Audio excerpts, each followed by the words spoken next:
ఓం నమః శివాయ. ఓం నమో నారాయణాయ. ఓం శ్రీ స్వర్ణాకర్షణ కాల భైరవాయ నమో నమః. ఓం శ్రీ నరదృష్టి నివారణ కాల భైరవాయ నమో నమః. ఓం గణానాం త్వా గణపతిం అవామహే కవిం కవేనాపవస్రవస్తవం జ్యేష్ఠరాజం బ్రహ్మణాం బ్రహ్మణస్వత ఆనశృణ్వన్నోతభిస్సీదసాదనగం శ్రీమహాగణాధిపతయే నమః.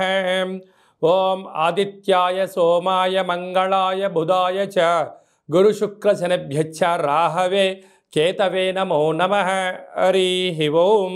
శ్రీ క్రోధినామ సంవత్సరంలో అందరికీ నిండు నూరేళ్ల ఆయురారోగ్యాలను ప్రసాదించాలని, వారాలు 7, తిథులు 15, నక్షత్రాలు 27, రాసులు 12, లగ్నాలు 12, మహర్దశలు 9, అలాగనే షడ్రుచుల సమ్మేళనమే 6 ఋతువులతో కూడుకున్నటువంటి తీపి, కారం, పులుపు, చేదు, వగరు అనేటువంటిది ఎలా ఉంటుందో మనిషి జీవితంలో కష్టాలు సుఖాలు ఎప్పుడు ఉంటాయి. ఎవరి జీవితంలో కూడా ఎప్పుడు కూడా పూర్ణిమ శాశ్వతం కాదు, అమావాస్య అనేటువంటిది ఎప్పుడు అడ్డంకి కాదు అని చెప్పి గుర్తుపెట్టుకోవాలి.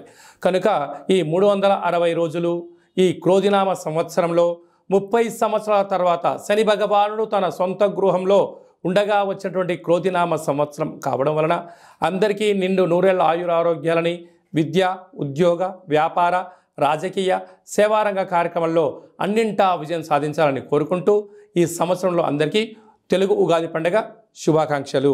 ద్వాదశ రాశుల్లో గ్రహ గమనాన్ని ఒకసారి వీక్షింపచేద్దాం. తులారాశి వారికి శ్రీ క్రోధినామ సంవత్సరంలో ఆదాయ వ్యయాలేంటి, ఏ విధి విధానాలు పాటించాలో ఈ వీడియోలో సవివరంగా సంపూర్ణంగా తెలుసుకుందాం.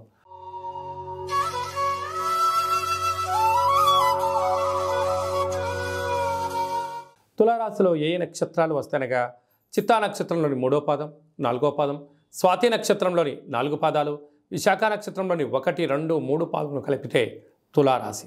తులారాశికి అధిపతి శుక్రుడు. ఈ శుక్ర భగవానుడు ఈ సంవత్సరము సేనాధిపతి, అర్ఘ్యాధిపతి, మేఘాధిపతి అవ్వడం వలన వీరికి సస్యశ్యామలమైన జీవన విధానం, జీవితం పైన ఒక ప్రణాళిక, విజయానికి ఎలా ప్రగతి 10 మెట్లు అన్నట్టుగా వీరు చక్కబెట్టుకోవడంలో అద్భుతమైనటువంటి జీవన శైలి వీరు సొంతం కాబోతుందని చెప్పి గమనించాలి. కాకపోతే వీరి యొక్క ఆదాయం 2, వ్యయం 8. అధికంగా ఖర్చు పెట్టేటువంటి రాశులలో తులారాశి కూడా ఒకటి అని చెప్పి గమనించాలి. అంటే ఆదాయం ₹2 ఉంటే ₹8 ఖర్చు పెట్టబోతున్నారు అంటే ₹6 అదనంగా సంపాదించడానికి సమయాన్ని ఏర్పాటు చేసుకోవాలి. అధికస్య అధిక ఫలితం అన్నట్టుగా కొద్దిపాటి సోమరితనాన్ని పక్కన పెట్టి ప్రణాళికాబద్ధంగా ఒక జాబ్ చేసేవాళ్ళు పార్ట్ టైం జాబ్ ఎత్తులాడుకోగలిగినట్లయితే ఈ ఖర్చుల్ని అధిగమించే ప్రయత్నం చేయగలగాలి. లేదు అన్నట్లయితే అప్పులు, రుణ సమస్యలు, రోగ సమస్యలు మిమ్మల్ని వెంటాడే పరిస్థితి అధికంగా ఉంటుంది. తస్మాత్ జాగ్రత్త. రాజ్యపూజ్యం 1, అవమానం 5. దయచేసి మధ్యవర్తిత్వ కార్యక్రమాలు కానీ, మీరు మధ్యలో ఉండి ఎవరికైనా డబ్బులు ఇప్పించడాలను కానీ, అప్పులు కానీ ఇచ్చారా సర్వము కోల్పోవడం, అప్పిచ్చిన వారు ఆ ప్రాంతం నుంచి వెళ్ళిపోవడం, మీరు ఆర్థిక ఇబ్బందులకు మీరే కేంద్ర బిందువు అవుతారు. కనుక ఈ సంవత్సరము వీలైనంత వరకు అప్పులు ఇవ్వద్దు, అప్పులు తెచ్చుకోవద్దు, వ్యసనానికి దూరంగా ఉండండి. ఖర్చును క్రమబద్ధీకరించుకోగలిగినట్లయితే రాబోయే కాలం మంచి కాలం అని చెప్పి మీరు గమనించగలగాలి. అలాగా చిత్తా నక్షత్ర జాతకులకు ఆరోగ్య పరిస్థితి చాలా బాగుంటుంది.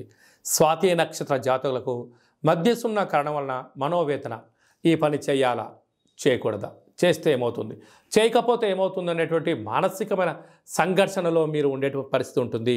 కనుక ఏదైనా తెలిస్తే చేయండి, లేకుంటే తల్లిదండ్రులను కానీ, గురువులను కానీ, ఆధ్యాత్మికవేత్తలు కానీ, మీరు ఏదైతే వృత్తులు చేస్తున్నారో ఎక్స్పర్ట్స్తో, నిపుణులతో సలహా తీసుకొని పని చేసినట్లయితే ఈ మనోవేదనకు దూరం అయ్యే పరిస్థితి అధికంగా ఉంటుంది. విశాఖ నక్షత్ర జాతకులకు డిసెంబర్ వరకు బాగుంటుంది. డిసెంబర్ నుంచి తిరిగి ఉగాది పండుగ వరకు చివరి సున్నా కావడం వలన రోగము, ఇబ్బందులు, ఆర్థిక పరిస్థితులు, వాహన ప్రమాదాలు, సర్జరీలు జరిగే పరిస్థితి ఉంటుంది. ఆరోగ్యాన్ని జాగ్రత్తగా భద్రపరచుకోగలగాలి.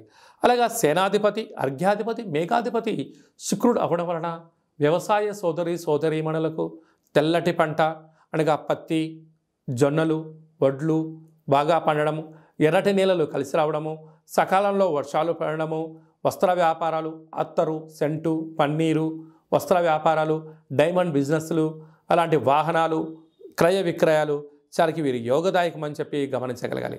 కనుక వీలైనంత వరకు మౌనం, ధ్యానం, దానం, ధర్మం యోగదాయకం అని చెప్పి మీరు గమనించగలగాలి.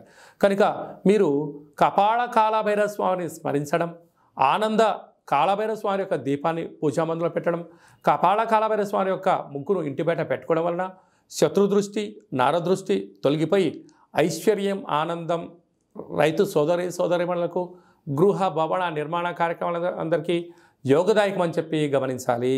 ఈ తెలుగు ఉగాది పండగ ఈ సంవత్సరం మొత్తాన్ని బాగా మనం పరిశీలించినట్లయితే గ్రహ గమనాలలో పెద్దగా మార్పులు లేవు.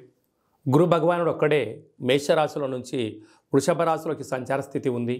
కనుక వీలైనంత వరకు ధర్మము, ఆధ్యాత్మికత, నిత్యము, ఆరోగ్యము, సంపూర్ణమైనటువంటి ప్రతి ఒక్క వ్యక్తిగత జాతకంలో మీరు అందరిపైన గ్రహ గమనాల పరిస్థితి చాలా అధికంగా ఉంటుంది. కనుక సూర్యోదయపు మునుపురమే లేవడము, పచ్చటి పైరు పొలాలలో సంచారము చేయడము, ఆకులతో కూడుకున్న జీవన విధానాన్ని ఏర్పాటు చేసుకోగలిగినట్లయితే మంచి కాలం ఉంటుందని చెప్పి గమనించగలగాలి.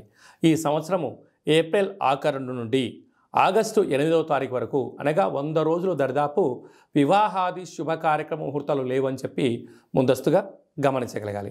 కనుక ఈ సంవత్సరం అంతా కూడా మనం అద్భుతమైన విజయం సాధించగలగాలి అన్నట్లయితే ఒక్కొక్క నెలలో ఒక్కొక్క కాలభైరవ స్వామి వారు ఉంటారు. కనుక ఆ కాలభైరవ స్వామి యొక్క స్మరణ, కాలభైరవ స్వామి యొక్క కూష్మాండ దీపము, కాలభైరవ హోమము, కాలభైరవ రక్షణ కంకణాన్ని మనం ధరించగలిగినట్లయితే ఈ సంవత్సరాంతము కుజుడి యొక్క ప్రభావము, శని భగవానుడి యొక్క ప్రభావము తీక్షణ తగ్గి వృత్తులలో, ఉద్యోగాల్లో, వ్యాపారాల్లో మనం అనుకుంటున్న విజయం మన సొంతం అవుతుందని చెప్పి గమనించాలి. అలాగే మీ వ్యక్తిగత జాతకం తెలుసుకోవాలనుకుంటున్నారా? మీ యొక్క పేరు, పుట్టినటువంటి తేదీ, నెల, సంవత్సరం, పుట్టిన సమయాన్ని రాసి మీరు వాట్సాప్లో పంపించగలిగినట్లయితే 100 సంవత్సరాల జాతకాన్ని వ్రాసి మీకు పంపించి మీరు పుట్టినప్పుడు గ్రహ గమనాలు ఎలా ఉన్నాయి, ప్రస్తుత కాలమాన ప్రకారం ఎలా ఉన్నాయి, భవిష్యత్తులో ఎలా ఉండబోతున్నాయో సవివరంగా సంపూర్ణంగా మీకు తెలియజేయడం జరుగుతుంది. అలాగనే చాలామందికి పుట్టినటువంటి కాల సమయంలో డేటా బర్త్లు లేనటువంటి కారణం వలన మీ పేరు యొక్క మొదటి అక్షరాన్ని అనుసరిస్తూ రాశిని, భూత, భవిష్యత్, వర్తమానాన్ని కాళభైరవ ఉపాసన చేత గవళ ద్వారా అనగా రమణ శాస్త్రం ద్వారా మీకు తెలియజేయడం జరుగుతుంది. అలాగా మీ యొక్క కలిగినటువంటి అబ్బాయికి కానీ అమ్మాయికి కానీ ఆధ్యాత్మికంగా జన్మనామము ఏం పెట్టాలో తెలుసుకోవాలనుకుంటున్నారా? ఆధ్యాత్మికమైన మంచి పేర్లను మన యొక్క దేవాలయంలో మీకు తెలియజేయడం జరుగుతుంది. అలాగే మీ అబ్బాయి కానీ అమ్మాయి కానీ ఎంత ప్రయత్నం చేసినా సంబంధం ముడిపడడం లేదా, ఎందుకు పడట్లేదో మనకు తెలియజేయడం జరుగుతుంది. వచ్చే వధువు కానీ వరుడు యొక్క జాతకంలో గణాలు, గుణాలు, జాతకము, సంతానము, విదేశీయానము, యోగాలు ఎలా ఉన్నాయి, దోషాలు ఏమన్నా ఉన్నాయో కూడా వివాహ జాతక పరిశీలన, వివాహానికి సంబంధించినటువంటి సంపూర్ణంగా మీకు తెలియజేయడం జరుగుతుంది. అలాగే గతంలో వివాహమైనటువంటి దంపతులు తరచుగా గొడవ పడడం కానీ, నిత్యం అనేక రకాల ఇబ్బందులతో పడడం కానీ, విడిపోవడం కానీ, అలాగే పోలీస్ స్టేషన్లు, కోర్టు మెట్లో విడాకులకు తీసుకోవాలి అనుకుంటున్న వారందరికీ కూడా ఒక చిన్న ఆధ్యాత్మిక సలహా ఏమిటయ్యా అనగా, మీ యొక్క పేరులో కానీ మీ జాతకంలో కానీ స్వల్పమైన మార్పులు చేయడం వలన మీకు ఎలాంటి ఇబ్బందులు లేకుండా పార్వతీ పరమేశ్వరులు ఎలా కలిసి ఉంటున్నారో అలాంటి కలిసి ఉండడానికి ఆధ్యాత్మిక సలహాలు, సూచనలు ఇవ్వడం జరుగుతుందని చెప్పి గమనించాలి. అలాగనే చాలామందికి కాళభైరవ మంత్ర సాధన ఎలా చేయాలి, మంత్రాన్ని ఎలా తీసుకోవాలి, ఎలా మనము ముందుకు తీసుకెళ్లాలో మన యొక్క దేవాలయంలో మీకు మంత్ర ఉపదేశం చేయడం కూడా జరుగుతుందని చెప్పి గమనించాలి. కనుక ఈ క్రోధినామ సంవత్సరంలో అందరికీ శుభం, జయం, లాభం జరగాలని కోరుకుంటూ ఆశీర్వచనం.